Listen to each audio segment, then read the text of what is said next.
Welcome to the CRE Advantage. Thank you for joining another episode of our program. My name is Charles Williams. I am the managing member and owner of Pioneer Realty Capital. Today, we are very privileged to have a guest who's going to tell us something that's exciting about the commercial real estate industry. So today we have with us Mr. Adam Soslowitz, and I tried my best not to mess that up. But Adam is the director with LEX, and he's going to explain what that's all about. But it's an exciting technology that's being brought into the commercial real estate space, and we certainly look forward to learning more about it and how what impact that we think this technology might have on the commercial real estate space. So with that being said, Adam, it's certainly a pleasure to have you. Thank you so much for joining our program. Appreciate you having me on, and I'd love to talk about what LEX is and what we're doing and how we're hopefully going to be changing the real estate world. Well, perfect. Well, we're certainly looking forward to the conversation. Before we get into LEX and talking about LEX, tell us a little bit about you, your background, a little bit of your bio. Help our audience get to know who you are. Sure. Yeah. So I've been in real estate my whole career. Young career.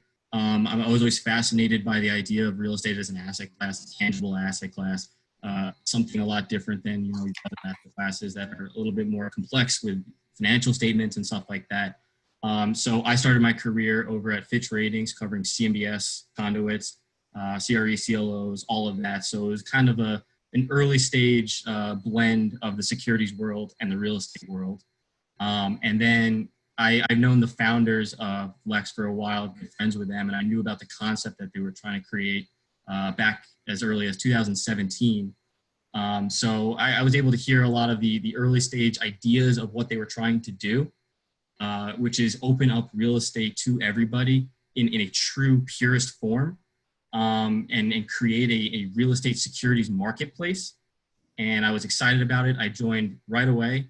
And I'm now in the director of the real estate team here.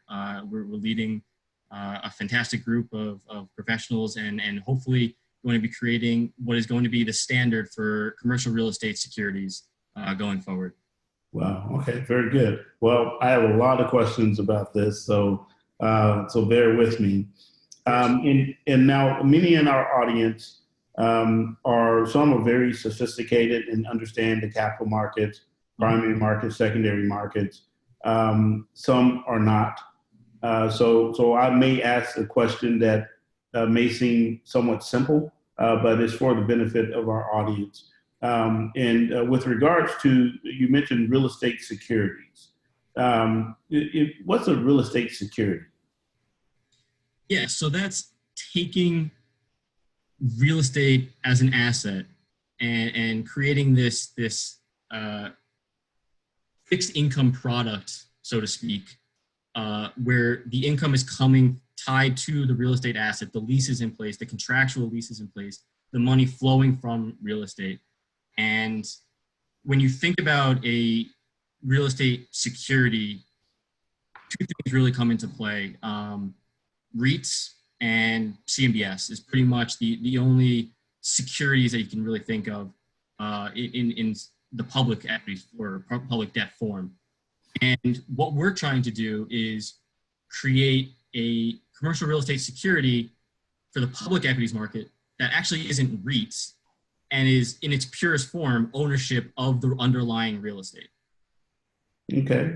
So with the one advantage that may come from this, or you tell me, from having this security in its purest form, does that necessarily mean higher returns and less fees to the actual investor? Or how does that benefit the actual investor? Yeah, so the securities that we are working to put onto our trading platform are stable real estate cash flowing assets. Mm-hmm.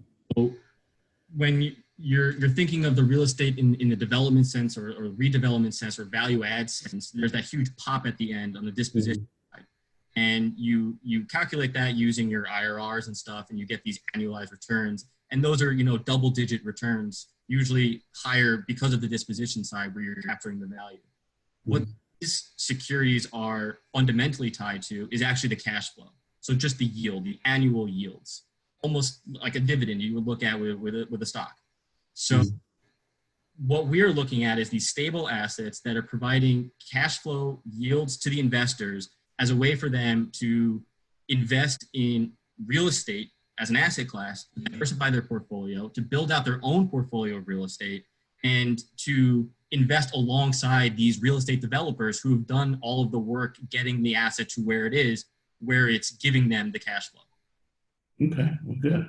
So, so if I'm a individual, now let me ask this question, and I have a lot of questions going through my mind. So this platform, who is the target customer or target user of the platform on both sides of the exchange? Sure. So on the real estate owner side, we're targeting really all of the real estate owners. So the institutional real estate owners, public-private REITs, family offices, all of them that have a portfolio of assets at any point in the deal life cycle where they want to recapitalize their equity. This is, in essence, a recap on the equity using the public equities markets. And this is allowing them to capture that value of the asset at that point of time. So, for example, with REITs always trade at huge discounts to NAV. Right. Because the public markets don't fully appreciate the true value of the underlying assets. Too far removed from it, there's not enough disclosures, and it's a portfolio of assets.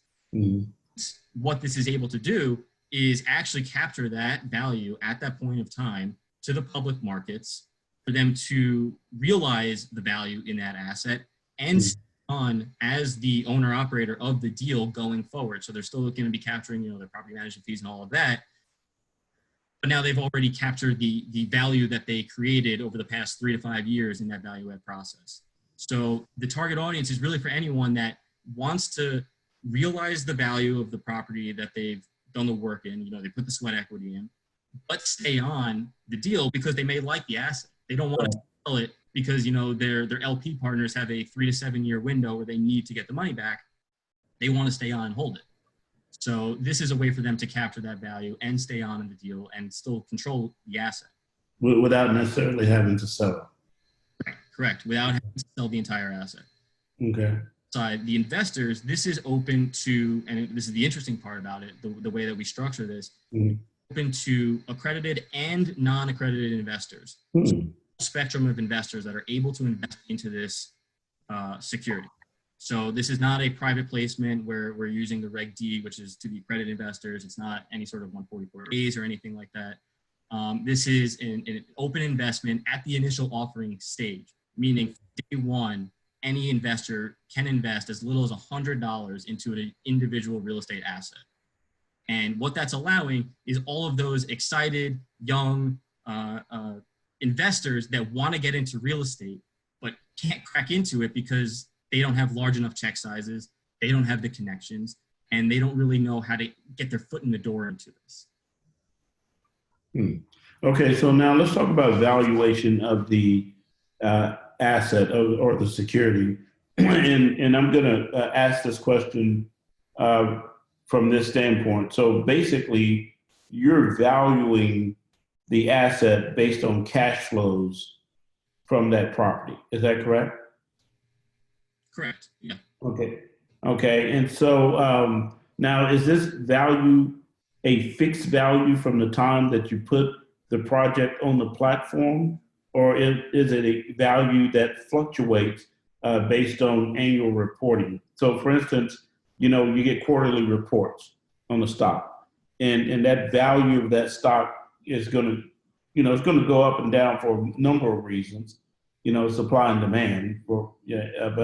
But certainly, if the cash flow from that business goes down, the book value of that asset, of that stock, generally goes down. So now, how does that work when we're trying to value commercial real estate? Sure. So in the initial offering stage, we work with the owners getting the price to go to market with in the initial offering point. Mm. So we get, third-party appraisal reports that are a good benchmark for it, and we do the analysis on the market. So if they think that they want to sell it for 30% higher than what the market value would be for a on cash of a similar asset class in a similar market, it's not going to go well with the public markets. You can see this in just the regular IPOs of companies, where companies are trying to go public and the public markets are laughing at them because they're not profitable and the valuations are excessively high. So we work with them because we're on both sides of it, working with the real estate owners and on the investors, making sure that the valuation fits the expectation of that sort of return for that asset in that particular market. Okay. So now does your company, does LEX serve as the underwriter for these transactions? Yes, correct. So we are the intermediary in the whole process. So we don't actually put money into the deals. We act as the underwriter, the placement agent for the initial offering. So we are a broker dealer. We act in the broker dealer capacity. And we work with them. Our fees to them is just on the placement fee, getting a pop. It's best efforts basis. So there's no firm commitments on our end where we're putting it on our balance sheets. And we're going out and we're getting the book order for the investors who were lining up to invest in this. And we are using Reg A. So there's a lot of great benefits to using Reg A, one of them being the testing the waters phase of the process, which allows us to get non-binding indications of interest in these securities prior to qualification of the security with the SEC. Okay. So you have commitments.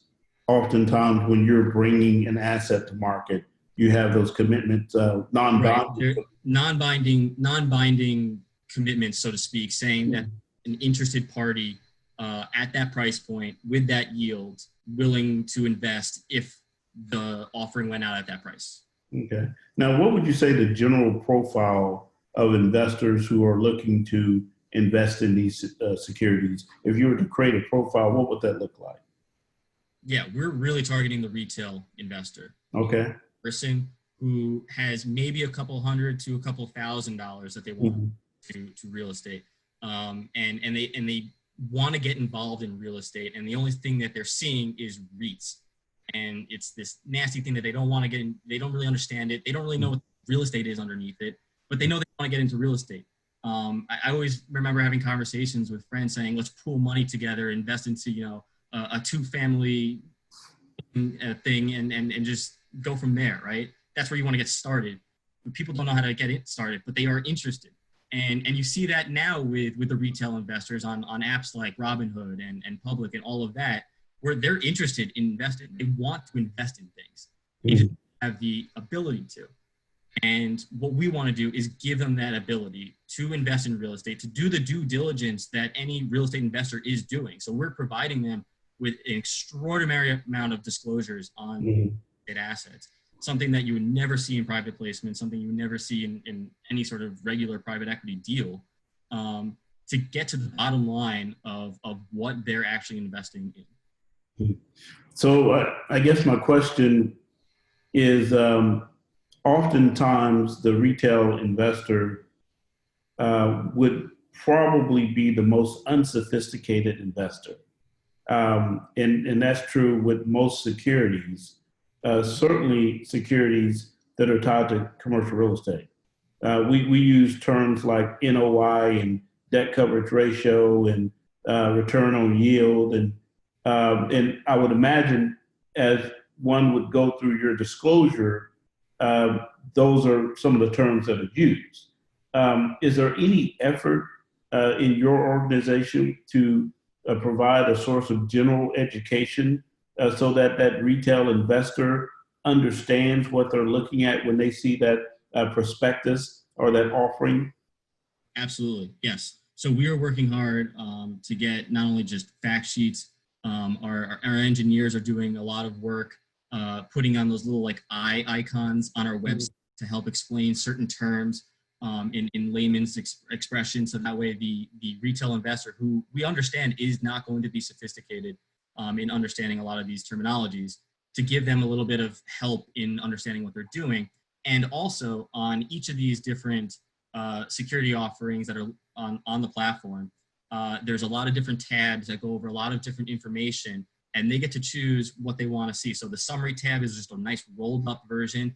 It's a pretty picture, it's location, it's the asset class, it's who's owning and operating it, all of that general information. And that might be enough for a retail investor. I mean, they're investing on impulse in the stock market now. See an asset that they recognize. So we're actually building out a pipeline right now of pretty recognizable assets, some major markets. And if you're somebody who lives in a New York City or Chicago or something, and you see an asset that's on the platform and you recognize it, you may actually feel more inclined to invest in it. A sense of community, a sense of ownership of the market that you're in, you're able to invest in. Okay, well, very good. You know, I asked that question about education because that's one of the reasons we created this podcast, to try to talk about terms and promote an environment where folks are free to ask questions about things they don't understand. We also have our school, our PRC School of Commercial Mortgage Finance, that explains all of that, because I think in terms of investment opportunity, real estate has characteristics that paper assets generally don't have. And one is that secured component. There's a tangible component associated with that security that you can go touch, feel, see it literally making you money. But I do have a question. So I know there's the initial public offering for that security where you're raising capital. I come in as a retail investor. I'm going to buy, but I'm buying that security for two reasons. One, because of that cash flow that may come in the form of a dividend, right? And then two, I want the value of my security to go up so that I might be able to exchange it for a profit at some point in time. Now, does your platform, does it allow for that? Absolutely. So the secondary market that we are building out, and we are proud to have just announced our partnership with NASDAQ as the powering force behind our trading system. What that's going to allow is for investors to buy, sell, and trade in seconds on each individual asset that they are investing in. Wow. So hold periods where you have to wait for the owner to sell the property to get that uptick. You can actually sell it at a higher valuation if the supply and demand calls for it on the public equities marketplace that we are creating. Well, that's phenomenal. So